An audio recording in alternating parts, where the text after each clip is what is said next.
अस्सलाम वालेकुम students, welcome back to my YouTube channel. Student, जैसा कि लास्ट हमने प्रीवियस लेक्चर में हमने 1.2 को कवर किया था और ये जो चैप्टर हमारा रियल नंबर्स के बारे में है। अब नेक्स्ट हमने पढ़ना है एप्लीकेशंस ऑफ रियल नंबर्स।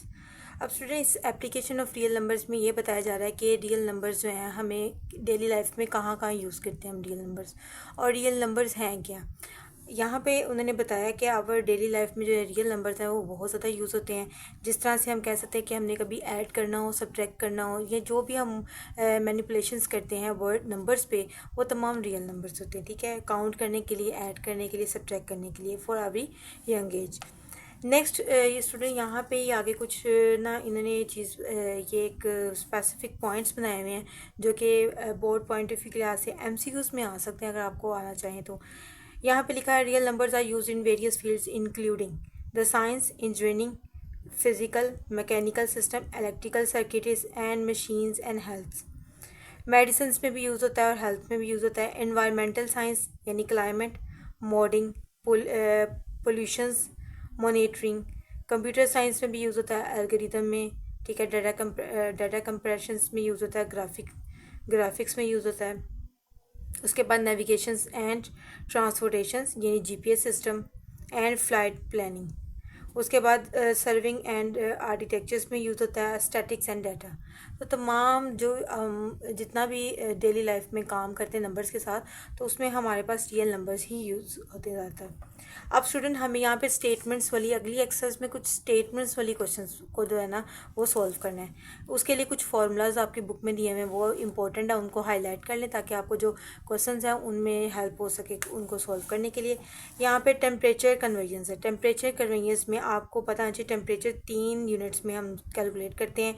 एक हम यूनिट जो यूज़ करते हैं वो है सेल्सियस, उसके बाद हम यूज़ करते हैं फ़ारेनहाइट और फिर केल्विन। ठीक है, ये 3 हमारे पास यूनिट है टेम्परेचर को मेजर करने के। अब स्टूडेंट, इनके कुछ फार्मूलाज है जिसको आप लोगों ने अच्छे तरीके से याद कर लेना, क्योंकि यही फार्मूलाज आगे क्वेश्चंस में यूज़ हो सकते हैं। अब उसने यहाँ का कैल्विन में अगर कोई चीज़ फाइंड करनी हो और अगर सेल्सियस में कुछ दिया जाए तो कैल्विन में कैसे निकाल सकते हैं। उसके बाद सेल्सियस कैसे निकाला जा सकता है अगर फ़ारेनहाइट गिवन हो, और फ़ारेनहाइट कैसे निकाला जा सकता है अगर सेल्सियस गिवन हो। यानी हमारे पास मुख्तलिफ टेम्परेचर्स को कन्वर्ट किया जा रहा है दूसरे टेम्परेचर्स में। ठीक है, और हमें ये फार्मूलाज याद करने होंगे ताकि इजीली अगर कोई भी क्वेश्चन में कहीं पे भी कोई वैल्यू भी दी जाती है तो हम उसको इजीली चेंज कर सकें। कुछ एग्जांपल्स हैं। उसके बाद स्टूडेंट यहाँ पे है profit and loss formulas. Profit and loss formulas ये भी आप लोगों ने अच्छे तरीके से याद करने हैं। यहाँ पे उसने लिखा है प्रॉफिट निकालने का तरीका क्या था। प्रॉफिट हम निकालते हैं जब हमारे पास सेलिंग प्राइस यानी जितने में हमने चीज़ सेल की है उसमें से सब्ट्रैक्ट करें कॉस्ट को यानी जितने में हमने ख़रीद है, और दोनों को माइनस करने से हमारे पास क्या आता है, मतलब प्रॉफिट, कि हमें कितना प्रॉफिट हुआ है। तो ये प्रॉफिट का फॉर्मूला ये भी आपने याद करना। ठीक है ना, sell price minus cost price is equal to profit. और उसके बाद प्रॉफिट इन परसेंटेज यानी प्रॉफिट को आगे परसेंटेज में देखना है कि कितने परसेंट प्रॉफिट हुआ। तो इस तरह से हम कर सकते हैं कि जो प्रॉफिट हमारे पास आया, जैसे कि 2 आया है, 3 आया है, या 40 आया है, 50 आया है, जितना भी प्रॉफिट आया उसको उसकी कॉस्ट प्राइस जितने में आपने कॉस्ट किया था उसको वो से और मल्टीप्लाई बाय 100% से आप कर देंगे तो आप इसको डायरेक्ट चेंज कर सकते हैं कि आपने प्रॉफिट निकाला, प्रॉफिट और कॉस्ट प्राइस। ठीक है बच्चों, ये फॉर्मूला ये अच्छे तरीके से याद करें। फिर इसी तरह से लॉस है। लॉस निकालना हो तो आप क्या कैसे निकाल सकते हैं। जैसे हम लॉस निकालना हो तो हम क्या करते हैं, उस टाइम कॉस्ट प्राइस ज़्यादा होती है और सेल प्राइस कम होती है। स्टूडेंट, जब आप चीज़ महंगी खरीद लें और कम में बेच दें तो आपको लॉस होता है। ठीक है ना, तो खरीद यानी कॉस्ट प्राइस महंगे में ख़रीदा और उसमें से हम माइनस करेंगे जितने में बेच दिया, हमारे पास आ जाएगा लॉस, कितने का हमें लॉस हुआ है। ठीक है, और लॉस इन परसेंटेज निकालने के लिए स्टूडेंट्स अगेन हम क्या करते हैं, लॉस्ट डिवाइडेड बाय CP यानी कॉस्ट प्राइस मल्टीप्लाई बाय 100%, और इससे आपको पता लगता है कि आपको कितना परसेंट लॉस हुआ है, 20% लॉस हुआ है, 30% लॉस हुआ है। ठीक है, तो ये दो फॉर्मूला से स्टूडेंट जो इंपॉर्टेंट है याद करने के लिए। अब एक्सरसाइज पे आ जाए। एक्सरसाइज का पहला क्वेश्चन है 3.1, हम ये स्टार्ट करते हैं। ठीक है स्टूडेंट, 3.1 स्टार्ट करते हैं। 3.1 जो है उसमें ज़्यादातर स्टेटमेंट्स वाले क्वेश्चन हैं स्टूडेंट, और स्टेटमेंट्स यानी डेली लाइफ में जो हम रियल नंबर्स को सोल्व करते हैं ये उसके बारे में।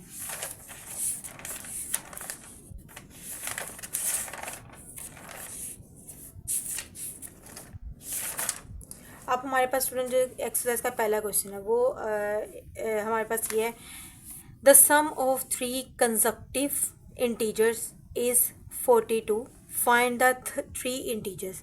अब स्टूडेंट यहाँ पे वो कहना चाह रहा है कि हमारे पास सम ऑफ 3 कंसेक्यूटिव, कंसेक्यूटिव का मतलब है एक के बाद एक, यानी सीक्वेंस ऐसा होना चाहिए नंबर्स का कि वो एक के बाद एक आ रहे हो, ठीक है ना, कंसेक्यूटिव फिर ही होंगे।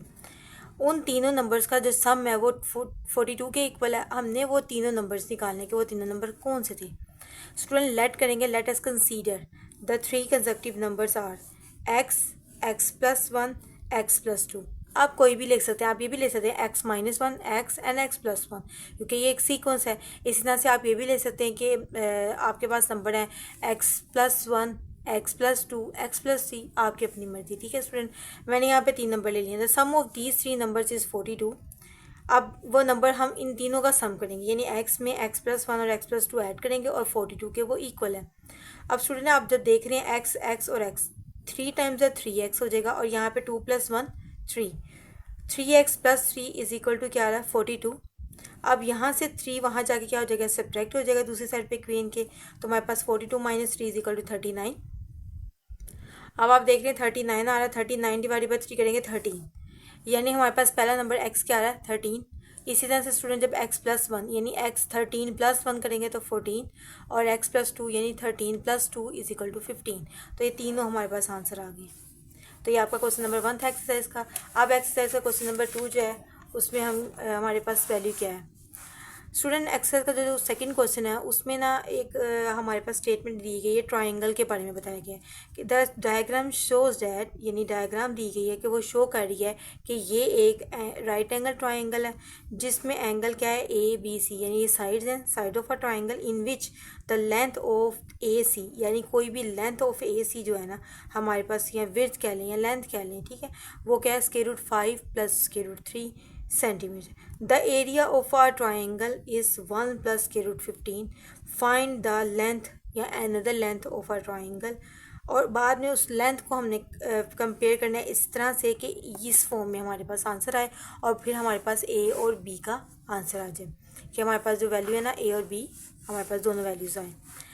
स्टूडेंट आप देखें लेंथ, मैंने लेंथ ऑफ AB यानी एक साइड की लेंथ, ये देखें ना हमारे पास एक साइड की लेंथ दी है, AB की लेंथ जो है मैंने वो x सेलेक्ट कर लिया है और length of AC is y, दोनों अलग अलग लेंथ सेलेक्ट कर ली है, ठीक है। अब मेरे पास एरिया का फॉर्मूला ये होता है, area of a triangle is equal to ½ x × y। Let कर लें आपके पास एरिया और एक लेंथ x या y, दोनों में से कोई एक लेंथ आपको दी गई है। मैंने यहाँ पे लेट किया AC इज इक्वल, ये बल्कि ये तो गिवन डेटा हमारे पास, AC इज इक्वल टू क्या है √3 + √2 √3 + √5 and area is equal to क्या है 1 + √15। अब स्टूडेंट ये जो एरिया का फॉर्मूला हम इसमें वैल्यू पुट करेंगे। अब इसमें जब वैल्यू पुट करें, put the value in equation 1, तो हमारे पास ये एरिया की वैल्यू है इज इक्वल टू ½ यानी 1/2 x यानी एक लेंथ और y एज इट इज़ रहने दिए। अब स्टूडेंट ये जाके वहाँ पर मल्टीप्लाई हो जाएगा और ये वहाँ पे जाके वैल्यू क्या हो जाएगी डिवाइड। अब आपको पता है कि जब भी स्क्वायर रूट की वैल्यू जो है वो डिनोमिनेटर में आती है तो हम क्या करते हैं, हम उसको रैशनलाइज करते हैं। रैशनलाइज करना क्यों ज़रूरी है, क्योंकि हमने उसको रैशनलाइज करके स्क्वायर रूट को ख़त्म करना होता है। अब स्टूडेंट √3 + √5 जो हमारे पास वैल्यू है AC के ऑपोजिट साइन के साथ इसको रैशनलाइज करेंगे, √3 - √5 divided by √3 - √5।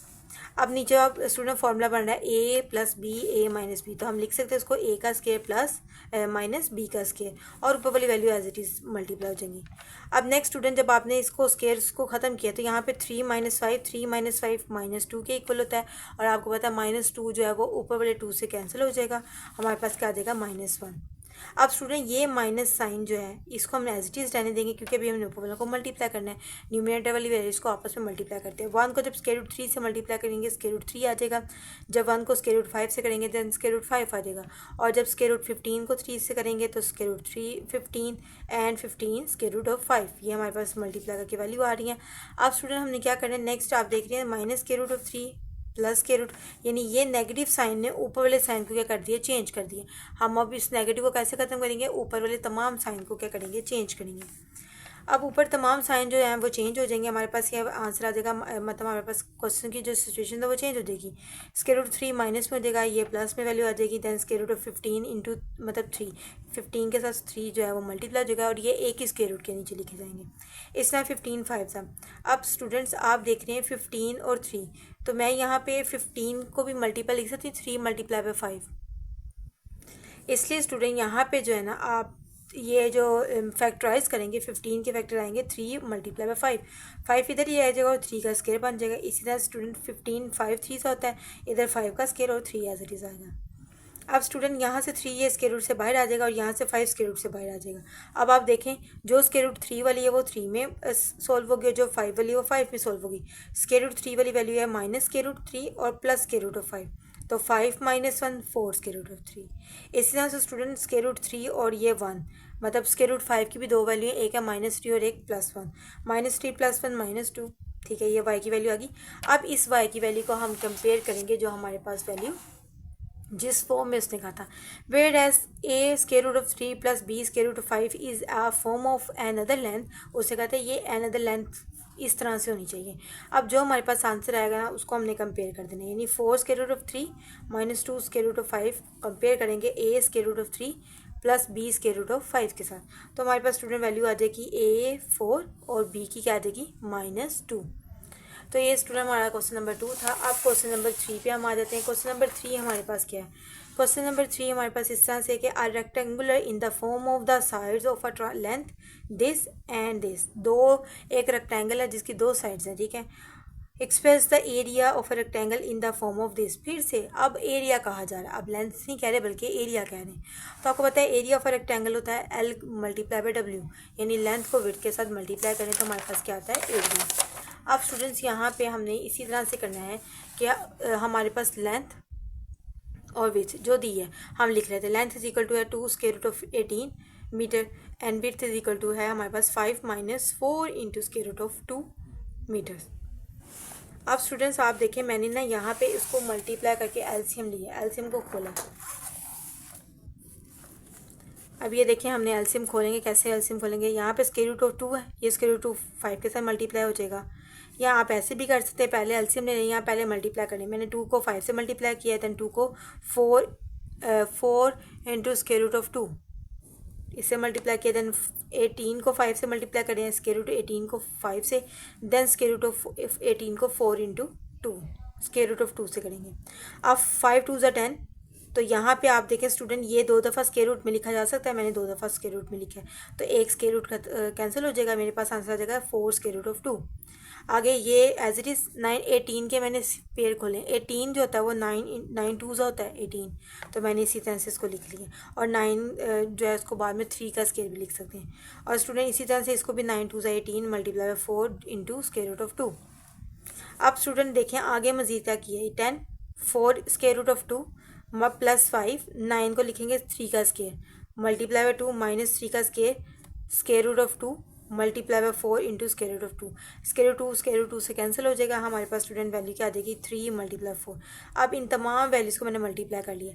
10 - 4 square root of 4 10 - 4 square root of 2 +5 2 5 3 15 होता है, ठीक है। 15 स्क्वायर रूट ऑफ 2 एंड 4 3 12 -12, ठीक है। तो ये वैल्यूज़ को अरेंज किया स्टूडेंट्स।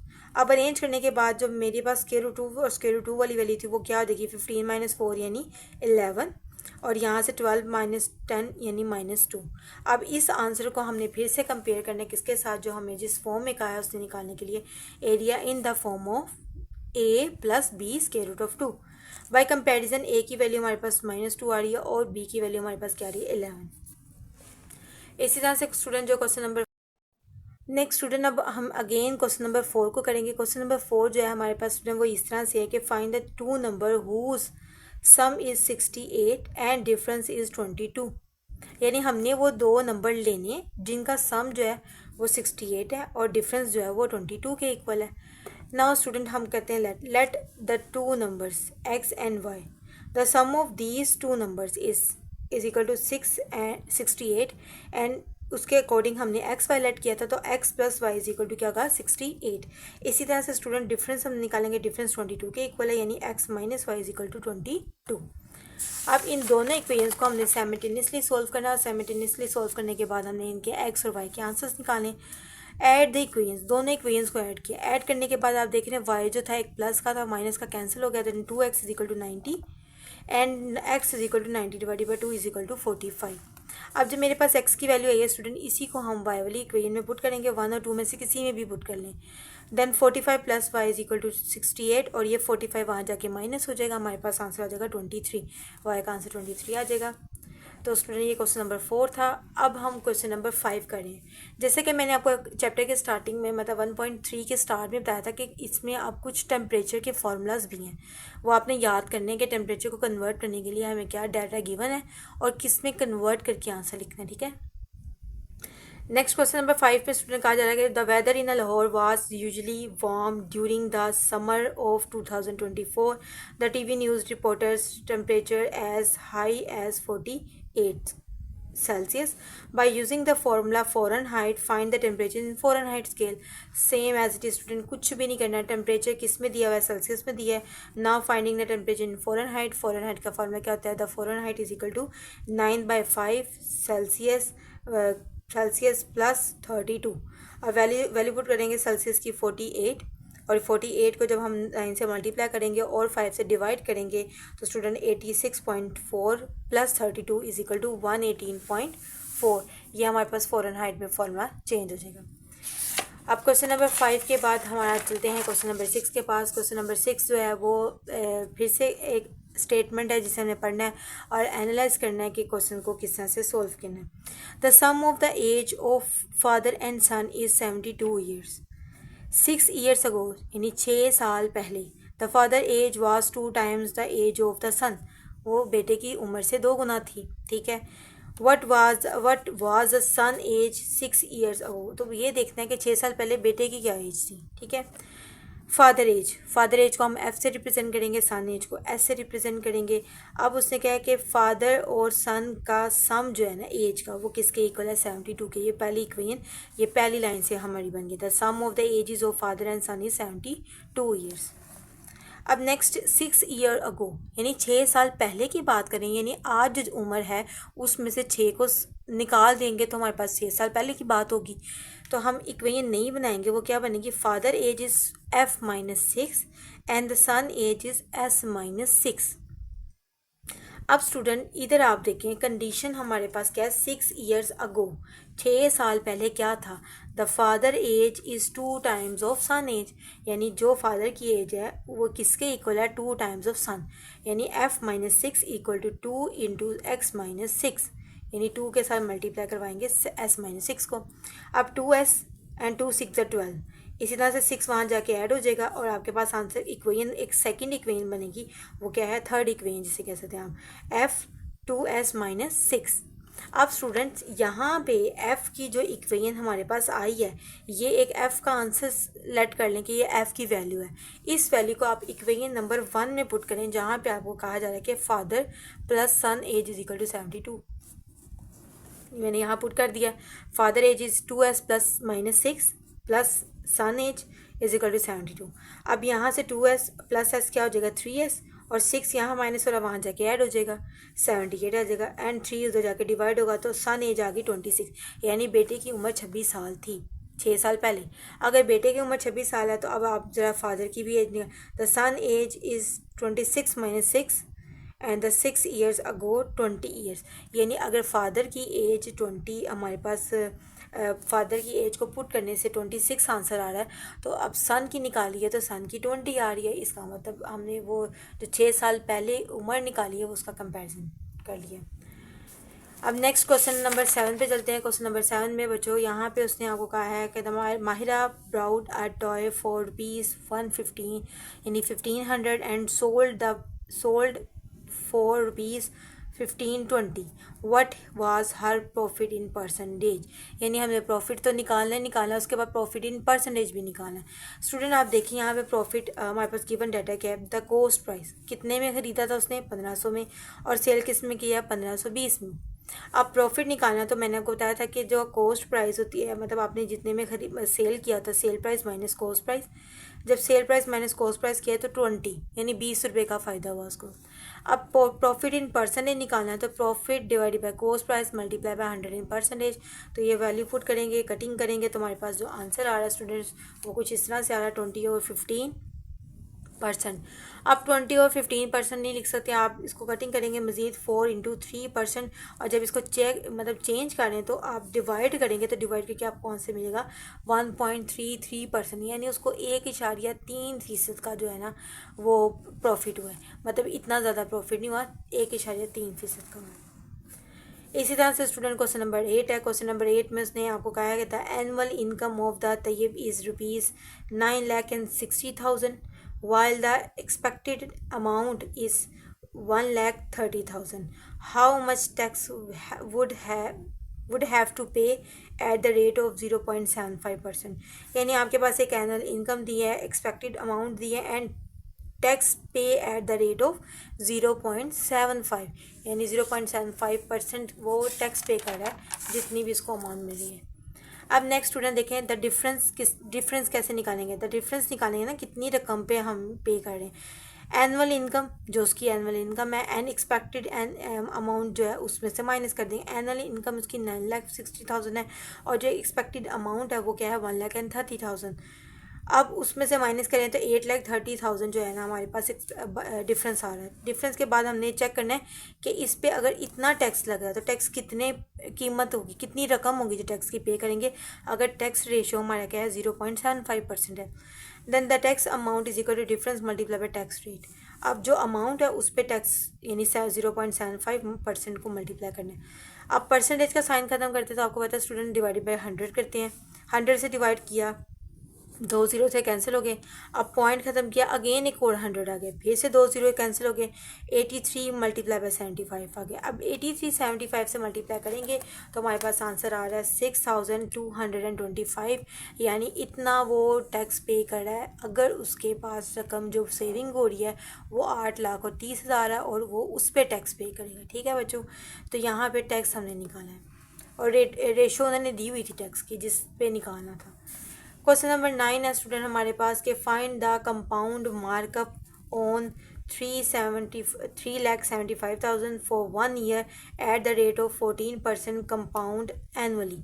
ठीक है बच्चों, अब उसने यहाँ पे हमारे पास एक वैल्यू दिया है, यानी प्रिंसिपल दिया है, प्रिंसिपल अमाउंट दी है जिसे कहते हैं 3,75,000, रेट दिया है 14% एंड टाइम कितना है 1 साल का। स्टूडेंट ये फार्मूला आपकी बुक में गिवन नहीं है, तो आप इसको जो है ना मार्क कर लें, क्योंकि ये आपकी बुक में यानी इस चैप्टर के स्टार्ट में ऐसा कोई फार्मूला ये दिया नहीं हुआ, लेकिन इसके क्वेश्चन को उन्होंने एक्सरसाइज में ज़रूर डाला हुआ है और आप इसको मार्क कर लें ताकि आप लोग जो है ना इस फार्मूले को जो है भूलना नहीं, इसको भी आप याद करें। यानी principal amount multiply by 1 plus rate divided by 100, उसके बाद ये पावर है टाइम यानी, और उसमें से माइनस करना है फिर से प्रिंसिपल अमाउंट। इससे कहते हैं कंपाउंड इंटरेस्ट। ये कंपाउंड इंटरेस्ट का फार्मूला है जो आपकी बुक में तो गिवन नहीं है, लेकिन स्टूडेंट इस पर क्वेश्चन है। अब स्टूडेंट कंपाउंड इंटरेस्ट निकालना कैसे। कंपाउंड इंटरेस्ट निकालने के लिए आपने फॉर्मूले में वैल्यू पुट करनी है। आपके पास प्रिंसिपल अमाउंट दिया है 3,75,000 मल्टीप्लाई 1 प्लस 14, रेट क्या था 14 डिवाइडेड बाय 100, टाइम क्या था 1 ईयर का। दोबारा से माइनस करना है आपने प्रिंसिपल अमाउंट को। अब स्टूडेंट जब प्रिंसिपल अमाउंट को, अभी आपने इसको कुछ भी नहीं करना, बस इसको जो है ना पॉइंट्स में चेंज करना है। 14 डिवाइडेड बाई 100 0.14। अब आप देखें 0.14 है, इसको जब ऐड करेंगे तो 1.14 आ जाएगा आंसर। अब इसको पहले हम मल्टीप्लाई करेंगे तो हमारे पास पॉइंट को ख़त्म भी कर सकते हैं स्टूडेंट। पॉइंट को ख़त्म करेंगे तो आप देखिए यहाँ पे हमारे पास 100 आ जाएगा इसके नीचे, और 100 के 2 0 जो हैं वो इससे कैंसिल हो जाएंगे। फिर 3,075 7,750 ये अमाउंट आ जाएगी, और 114 को इससे मल्टीप्लाई करके अब मल्टीप्लाई करेंगे तो हमारे पास आंसर आता है 427,500, यानी हमारे पास आता है 4,27,500। उसमें से हमने माइनस करना है प्रिंसिपल अमाउंट को, तो हमारे पास ये वैल्यू आ रही है। इसे कहते हैं कंपाउंड इंटरेस्ट, यानी जितना उसको प्रॉफिट आ रहा है उस रकम के ऊपर साल में। अच्छा स्टूडेंट, यहीं पे आपकी जो एक्सरसाइज है मतलब 1.3 वो कंप्लीट होती है। I hope you like my video. If you like my video, then subscribe my channel and like, share and follow. Allah Hafiz.